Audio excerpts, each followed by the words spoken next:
તો જમીને નીકળી ગયા હતા આપણે ભાઈબંધની દુકાને જવા. ત્યાં તો રસ્તામાં ગાય માતાના દર્શન થઈ ગયા. તો ગાય માતાને રોટલી ખવડાવી દીધી હતી આપણે. ગાય માતાને રોટલી ખવડાવી દીધી હતી. હવે જઈ રહ્યા છીએ આપણે ભાઈબંધની દુકાને બેસવા. ત્યાં તો આપણે ભાઈબંધની દુકાને આવતા રહ્યા હતા. ભાઈબંધ કે દોગાડતો હતો. ત્યાં તો મને નાચવાનું મન થઈ ગયું. આપણે ભાઈબંધની દુકાનેથી નીકળી ગયા હતા હનુમાન દાદાની ડેરીએ, કારણ કે હનુમાન દાદાની ડેરીની સાફ સફાઈ થોડીક કરવાની હતી. આપણે તો હનુમાન દાદાની ડેરીમાં પ્રવેશ થઈ ગયા હતા.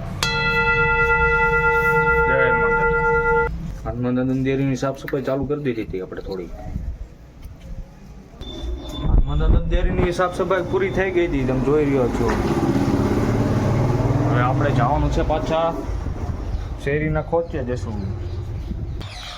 હું જાતો હતો તો વનભાઈ આવી ગયા હતા મને લેવા. હવે હું વનભાઈ જઉં છું કપડાં લેવા. બે ગયો તો વનભાઈ બાઇક ચાલુ કરી દીધું. વનભાઈ જવા દે છે હવે.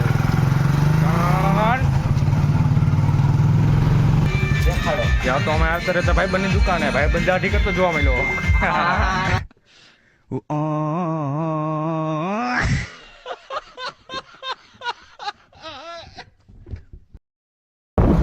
કપડા લેવા જાય છે. તો અમે વનભાઈ કપડા લેવા આવતા રહ્યા હતા. કપડા લઈને આવતા રહ્યા હતા. મારો વ્લોગ કેવો લાગ્યો? લાઈક શેર કોમેન્ટ કરવાનું ભૂલતા નહીં. મળીએ કાલે બીજા વ્લોગમાં.